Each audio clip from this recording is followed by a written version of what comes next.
The EP Podcast. Heard everywhere podcasts can be found, and always at theeppodcast.com.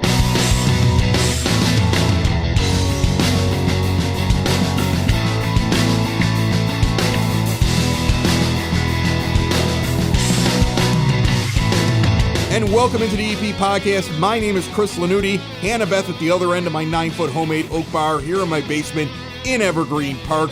And get ready for 30 minutes of good in a world of dumb. But it might be like 35 minutes today.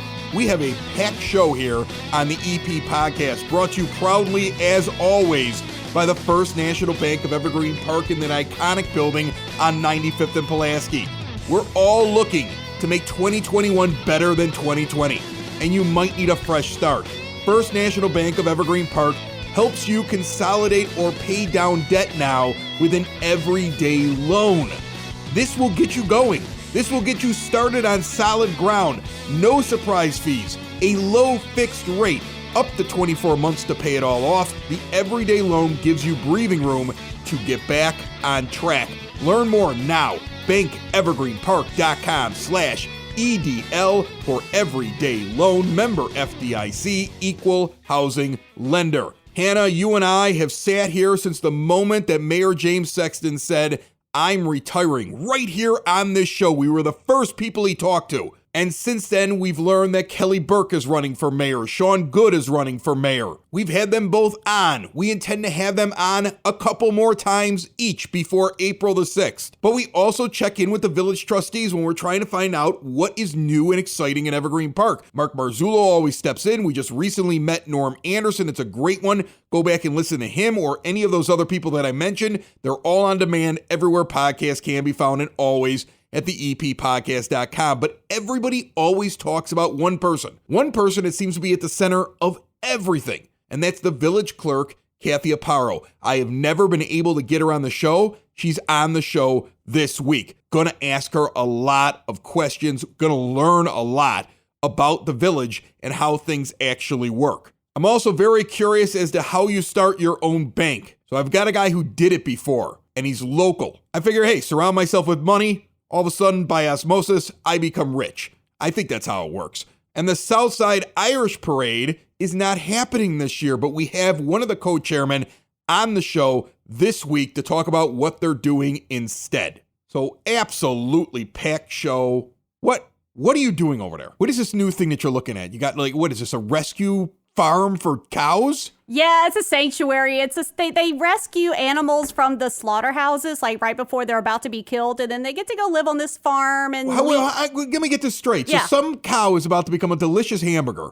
Yeah. And somebody steps in. Or a baby cow is about to become veal. Which is delicious as well. And 12 hours after it was born. And so that's what makes the meat so tender. Horrible. Okay? That's what makes the meat tender. So there's a cow sanctuary? Yeah, I follow them. And they rescue cows from becoming hamburgers. And pigs and goats and sheep. How do they pick which cow is about to be slaughtered? Because it's a big giant line of thousands of cows. I know. I think there's the random cow that's selected, and the other cow's I was one number off. You know how they have the animal rights activists at the slaughterhouses will allow to come in to say, oh, look, we're doing everything humanely, but they're really not. And they'll see one cow that's got a broken leg, and that the bulldozer is just going to come and push it off into a hole. So they'll call this sanctuary. And then the sanctuary will take the cow and fix their leg. And then do they send them back to the slaughterhouse after they fix them up? No, they live on the sanctuary. They get fat and happy and jump in the grass and interesting. Live a good life. So the way out of the slaughterhouse is to break your leg and hope that you get sent to a cow sanctuary? And they bring in a lot of pregnant cows so they don't have to have their babies, and then their babies get given up for veal. So what you're telling me is less hamburger, less veal is what this means to me. That's what it is. I need to stop eating meat. I need to that's stop what I was about to say. Meat. When was the last time you had a burger, Hannah? I had a pastrami today. I'm terrible. So you follow a Facebook page that rescues meat or animals that become meat, and then you go and eat meat. Yes, I'm terrible. You're the best. I've got to stop eating meat.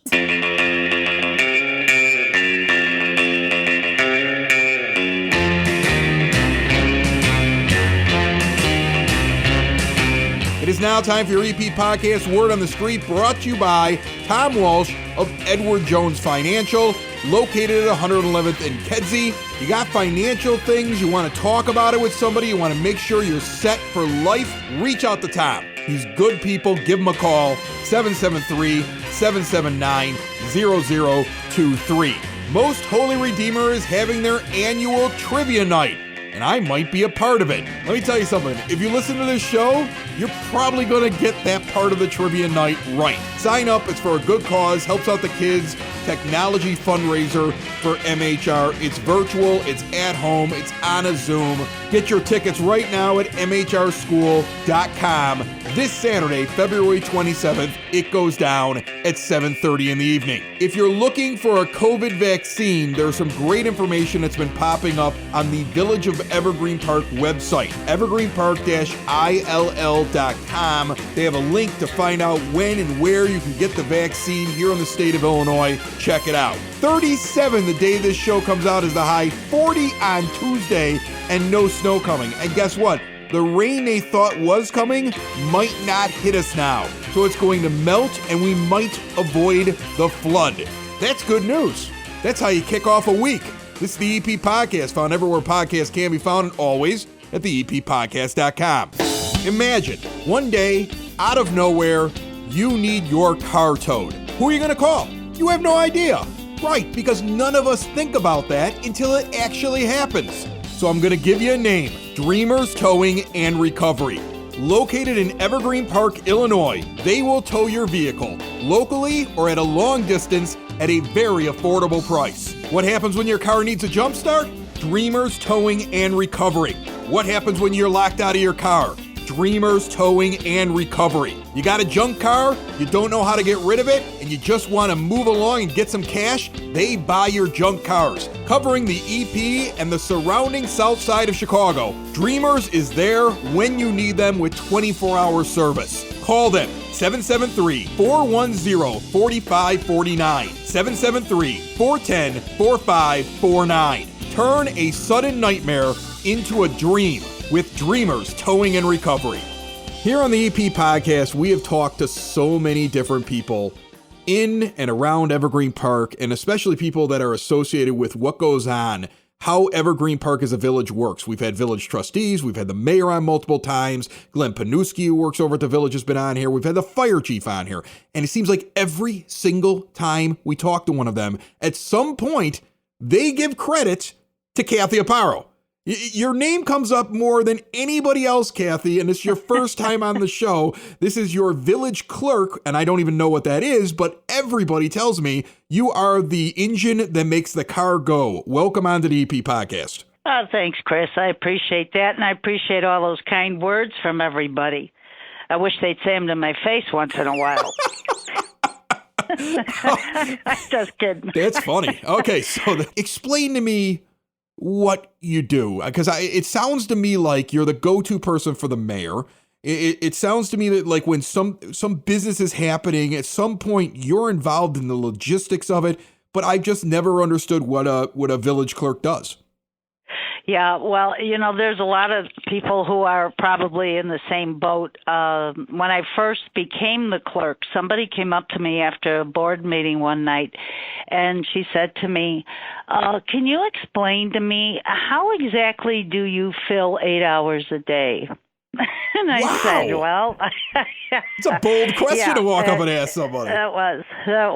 And I was kind of taken aback by it. But then I also realized that people probably don't know what the clerk does. And by state statute, in the Illinois compiled statutes, there's probably over 100 references to the duties of the municipal clerk.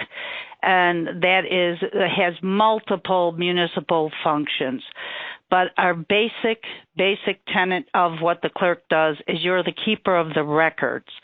And unfortunately, every piece of paper that comes through the village becomes a document and a record. While you're telling me that, I'm thinking to myself the amount of times just over the last year that I have either had Mark Marzullo or Norm Anderson down here or trustees, and they've talked about businesses or ordinances or things that they're doing to handle all the ebbs and flows of the COVID-19 pandemic and the effect that it had on how the village could operate. We've had the mayor on. He's explained things to me like, well, legally, because of our insurance, we can do this, but we can't do this. And I imagine that at any time when these conversations are being held, at some point somebody looks at you and says, can we do that, Cathy? Or where do we stand on that, Cathy? Like, you're the one that probably sits in the room and they can have all the ideas they want to, but you're kind of the one that explains we can do this, we can't do this, or we have to do it this way. Is that basically what you do? Exactly.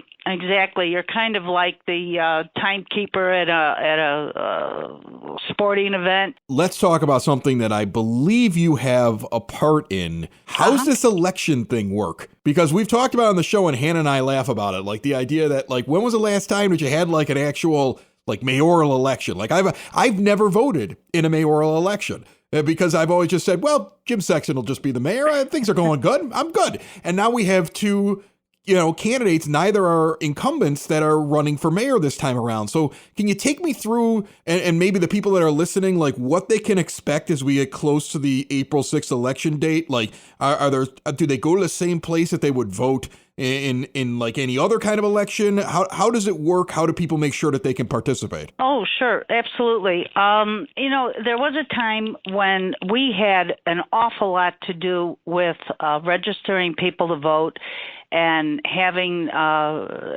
having a say in helping people find their polling places. Right now, most of that has been shifted to the Cook County Clerk's office.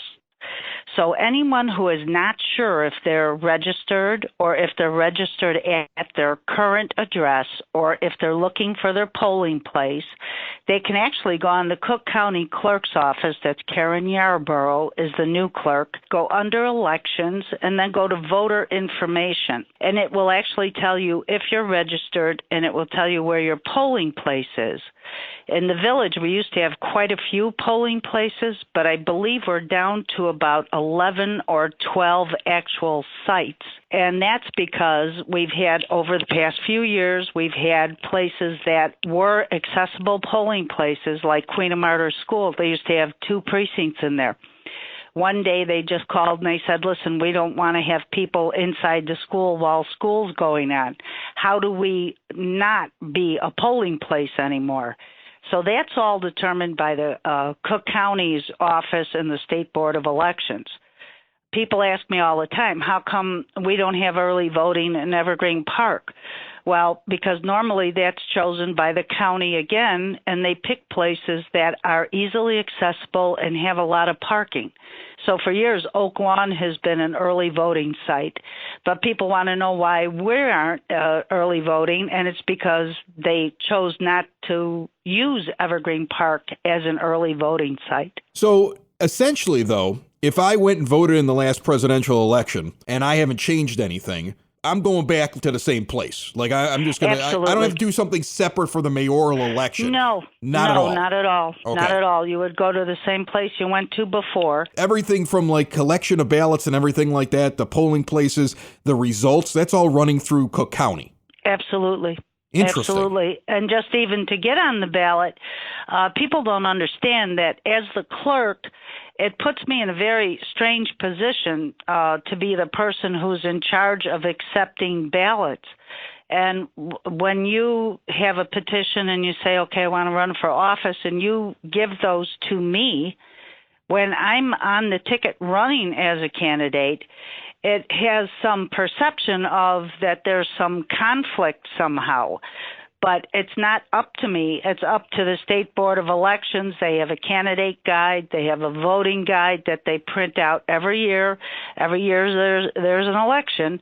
And I always tell people, check with a election attorney and download the candidate guide, because that tells you what forms you have to give us, how many signatures you need to submit.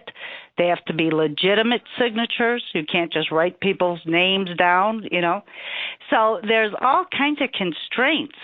but it has that appearance of, well, here, it's like we're giving you the information, but you're a candidate as well. Now, in 2 years, we'll have an election again for 3 trustees. And, of course, we won't be on there because the 5 of us run now, 3 trustees, the mayor and myself. And 2 years from now, there'll be 3 trustees up for election. So it's a constant cycle, and most things don't change, but sometimes it does change. So that's why you have to have very current information and correct information when you're going to run for office.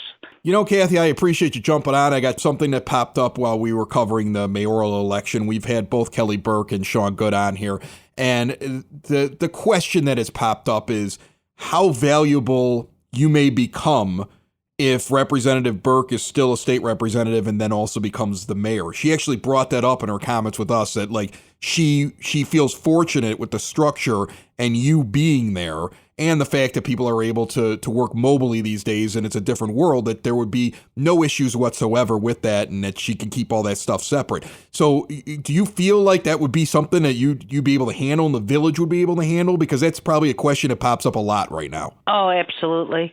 Absolutely. I've known Kelly for quite a few years, and I've worked with her on a lot of projects.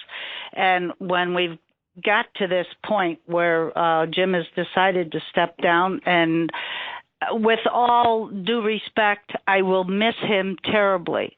But I'm so glad for him as a human being that he gets to walk off into the sunset with his wife and enjoy some downtime. Because what people don't realize is this is a 24/7 job. When you're the mayor, when you're the clerk, when you're a trustee, it's constant. It doesn't matter if you're in church. It doesn't matter if you're in the grocery store. I had an allergic reaction to a drug that I took for a pinched nerve in my neck, and I was at the doctor's office, and they immediately rushed me across the hall to Little Company of Mary Hospital. I'm on a gurney, and I'm throwing up, and this woman leans over and starts walking next to me on the gurney, and she says, "Aren't you Cathy Aparo?" And I said, "No, I'm her evil twin sister." And I was like, "Oh my God, I don't believe this." So, you've got to have a kind of a thick skin to be in this game, and you have to be able to take whatever is thrown at you. And I think that Kelly Burke will be perfect for that. She's very intelligent. She's got a great sense of humor, and she's very well-rounded. But like I say, as much as I will miss seeing Jim on a regular basis, I just wish him all the best. He deserves it. If there's one thing that he's done that is wrong, is that he's made it look too easy. And it's not easy. Kathy, I appreciate you finally joining us on the show, and one of these days we got to get you down here, and you can join us at the 9-foot homemade oak bar if you feel up to it, once everything clears up. You bet. Next time, because of COVID, we really shouldn't get together, but next time the cannolis are on me, okay? Yes! You know the way to an Italian boy's heart, Kathy. Thank you so much. You betcha. Thank you, Chris, for everything. And I wish you a lot of continued success as well. Thank you.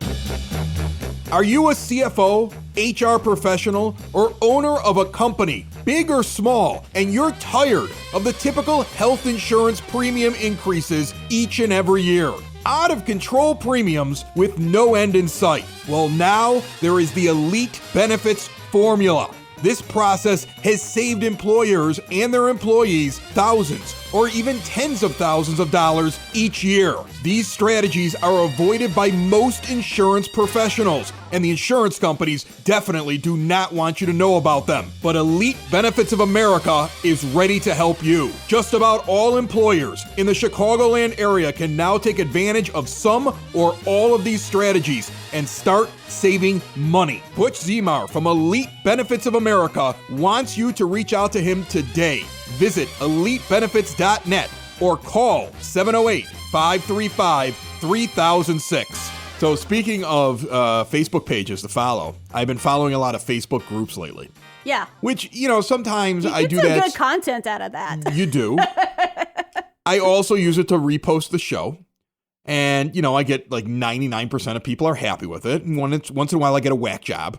that just acts crazy, you know? And you really love those. Yeah, I get a crazy person, and then they write something crazy to me, and then I hit that magical block button, and I never see them again. I did that this week. So anyway, I have Michelle here inside of the Evergreen Park Neighbors Helping Neighbors that has come up with the greatest drinking game of all time. Okay. New drinking game. Michelle, come hang out with us. Oh, yeah. Michelle, you're on the show immediately. This is brilliant. This Got is in a the seat right for you. Evergreen Park Neighbors Helping Neighbors Helping Neighbors drink. group page on Facebook. New drinking game. Every time someone posts about the terrible mail situation in any Evergreen Park Facebook group, you have to take a shot.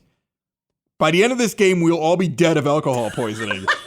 And nobody will need mail. So the mail, or lack thereof, will mean nothing to any of us anyhow. I love it. Brilliant. I love it. Brilliant. Michelle, come on the show. So now there's comments in there that continue this joke, which I think is absolutely brilliant. There's got to be somebody who's offended. There's always someone who's offended under a joke. Let's add a White Claw to every helicopter sighting post on social media as well. Like a helicopter went over today and it was clearly the ABC helicopter. Yeah. And he was clearly not circling Evergreen Park. And all he did was just fly across it. Right. And I guarantee you there were 15 And posts. they do that to check the power lines as well. I've yet to see drink a Miller Lite every time Chris Lanuti posts another episode of the EP podcast on this page. So luckily that has not been posted yet. Michelle, which is good. I challenge you to No, post this they're game not as well. tired of me. That's a good thing. They're not tired of me. No, I said Michelle, I challenge you to post this. Michelle, who posted That's the other mean. drinking game. Shoot, you want her to rip me now? Is that what you're doing? No, I'm not ripping you. Just every time First you're eating burgers after you follow the cow sanctuary page, and now you want Michelle to make fun of me on a Facebook group? We are so fortunate that we are sponsored by the First National Bank of Evergreen Park, but every once in a while I like to have them come down here and kind of talk about stuff that's going on. And I had a problem, and I said I'm going to the top, all right? I'm going to the vice chairman, okay? I'm going to Dennis O'Malley, and he lives over in Beverly. And years ago, Dennis, you started a bank, and I want to talk about that, and I want to talk about a problem that I had, which is the reason why we are actually bringing all of our accounts for the Broadcast Basement On Demand Radio Network in-house with the First National Bank of Evergreen Park. How are you? Welcome down here. Thank you. Is this the first time in front of a microphone? Is this a new thing? I try to make it as comfortable as possible with the neon signs. Very comfortable down here, and first time in a long time. You started banks in Beverly first, right? So how do you start a bank? And how do you come up with the idea you're going to start local banks in an area, especially when you're in like a market like Chicago, where you have all these massive companies, and you go, I want to start like some local banks? How does that happen?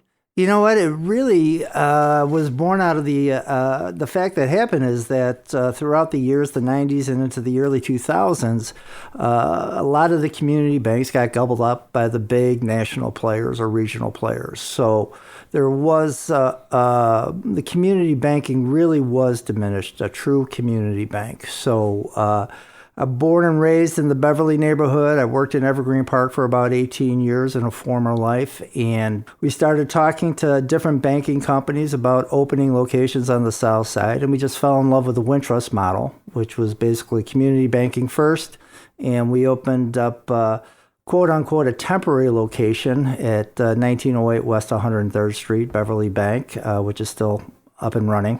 In total, we have 8 locations. Wow. So how quick did you get into Evergreen? I mean, and what was the reason? I mean, I kind of know the reason. I mean, this is a really cool little town that sits, surrounded by Chicago and has its own personality. So I would imagine you were like, we're going to have local banking. We got to be in a place like the EP. Yeah, that's exactly right. Absolutely. Like I said, I worked in Evergreen for 18 years in the banking industry.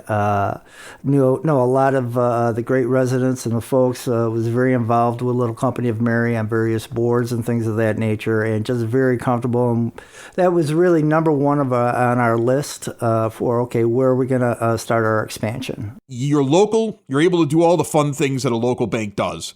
You have that freedom. You're not like just some big corporate entity, but you have that umbrella of being part of Wintrust, which allows you to be able to do things like, use an ATM anywhere that you want. You got those programs where like the fees you actually pay the fees on the thing. Nobody does that. To me, that seems like bad business, but it seems like something you do it and it works for you. One thing, Chris, we are really good at is confusing people on who we are. So we've gone to... Don't use it as a tagline. Yes, Although, right. Or maybe do use it. First National Bank of Evergreen Park, what we're really good at is confusing people. Yeah, right. So Wintrust is a bank holding company. Right.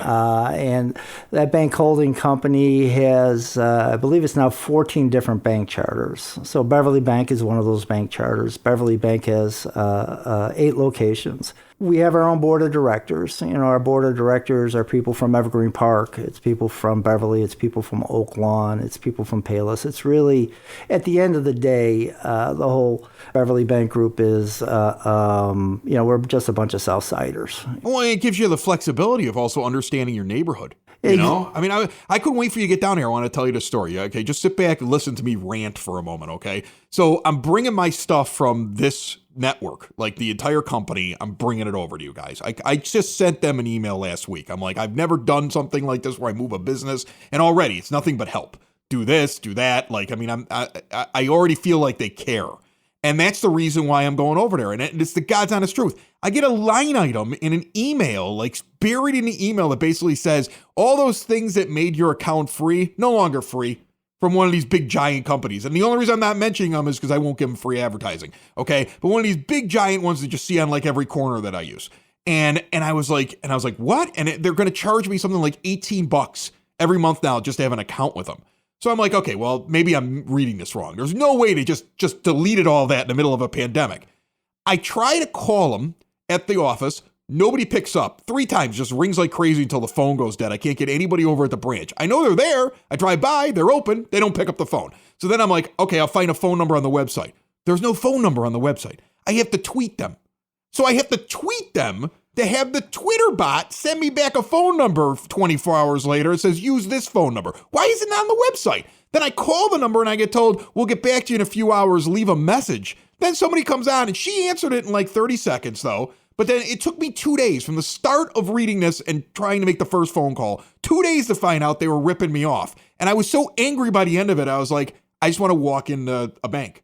And I was like, I'm just going up the street here. That's it. I'm done. I can find these people. If I'm aggravated with them, I can find them on the, in a local pub, or I can walk in the door and be like, hey, what's going on here? And I want that now. I would imagine you get that kind of reaction from people that bring their personal accounts, but also their business accounts over to you. They're like, I'm here because I can see you and find you. Absolutely. That's one of many stories that I've heard along those lines throughout the years. On my business card, it has my direct line to the office, so you bypass any operator or any type of call center. Also has my cell phone number on it too. And any given day, I'm getting more phone calls on my cell than I am on my office line, and that's perfect. I mean, that really, what I believe separates us from every other bank out there, or our competition, is that we are accessible. And that's really what it's about. If you have an issue and you need to talk to your banker, your lawyer, your priest, your accountant, you don't want to be waiting for a couple days.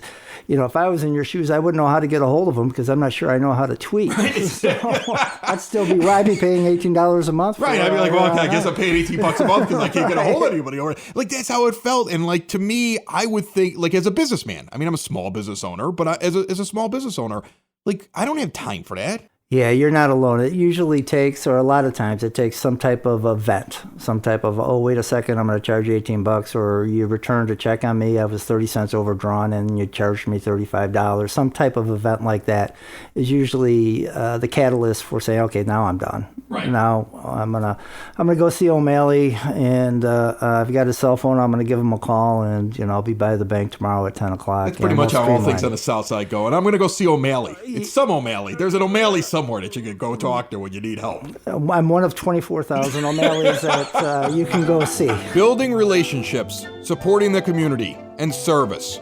These are the things that Country Financial stands for. They're more than just an office you may pass by as you drive through Evergreen Park. They're neighbors who lend a helping hand and support the fabric of your community, including charitable organizations, sports, financial education, and civic organizations.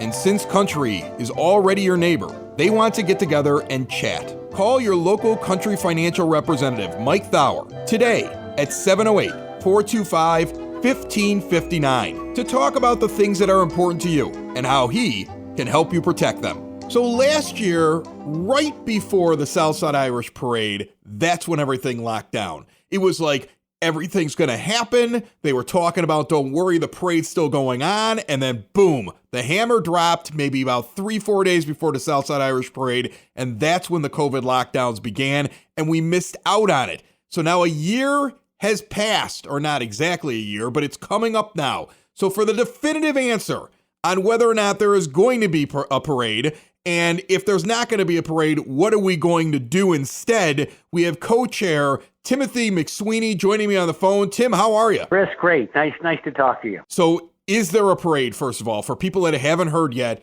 is there a Southside Irish Parade in 2021? No, there's not. No permit from the city, no parade. That's the short answer. Yeah, that's the thing that I kind of noticed is it seems like, I mean, there's no way of knowing whether or not you guys would have done it or not done it if there would have been a permit. I like to believe you would have tried it because I feel like now, a year later, knowing enough about it, it being outdoors, the fact that people are smarter and kind of know how to take care of themselves and put on a mask as opposed to like a year ago when everybody was just like, I don't believe in this. This probably isn't even a real disease. Like, I would think it probably could have been pulled off, but it's out of your control, right? Because there's no permit, so you can't do anything about it. Right. It's like you said, it's out of our control. So we pivoted. We went to Plan B. We think it's a good plan, and that's where we're at as of today. So what is the plan? We still have to celebrate, right? You know, we're Southsiders, so we came up with this idea to help the businesses, the local businesses along Western Avenue and 111th Street.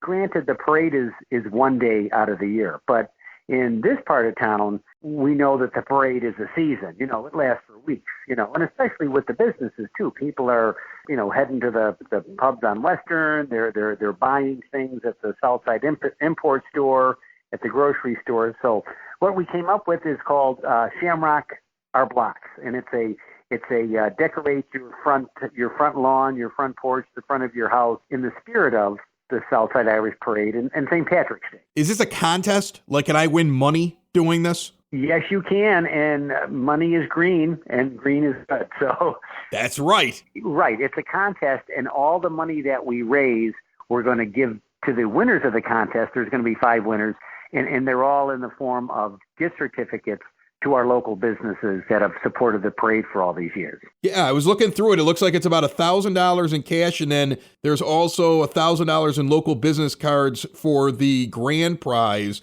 then $1,000 in gift cards for second place, third through fifth, $500 per winner in local business gift cards. So there's a lot that you can go out and earn. And I'm going to tell you something. I like the fact that you're not only buying the cards, but I understand that the businesses, along with every homeowner, you know, can actually participate in this thing because it's fun to decorate your house for the businesses. I know, just knowing guys up and down, you know, the street who own breweries, you know, John Brand over at Open Outcry or Bill Guidey over at Cork and Carry, any number of them along Western Avenue, they tell me a big part of my yearly business is that one day. It's such a big deal on parade day. It hurt them last year. It'll hurt them again this year. But it's a big deal that you guys are doing something to not only let them participate, but also that if the winners are going to be walking into their places and spending money, and that's another way that you can kind of help them out. I think it's a great idea.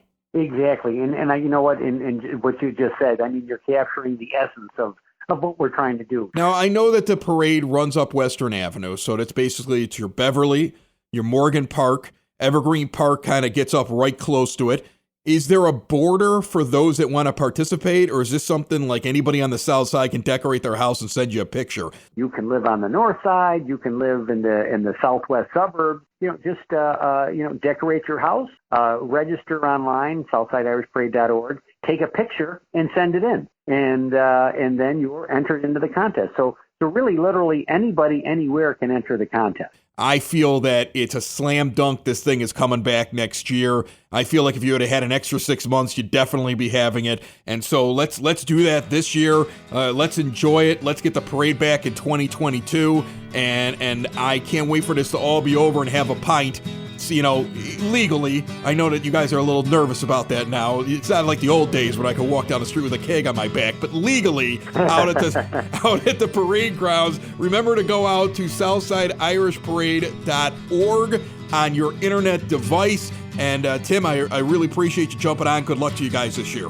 Good talking to you. Bye-bye. Bye. Another show is wrapped up. Another show's in the books. Another show is wrapped up. And then by the looks, it's going to be a good one. And we'll see you next week. And the nude is basement. And the nude is basement. Another show is wrapped up. Another show is wrapped up. Another show is wrapped up. And it's in the books. Another show is wrapped up. Another show is wrapped up. And by the looks, it's gonna be a good one. Nudie's Basement. Broadcast Basement. The Nudie's Basement. The Broad Basement. Slancha. The EP Podcast. Heard everywhere podcasts can be found, and always at the eppodcast.com.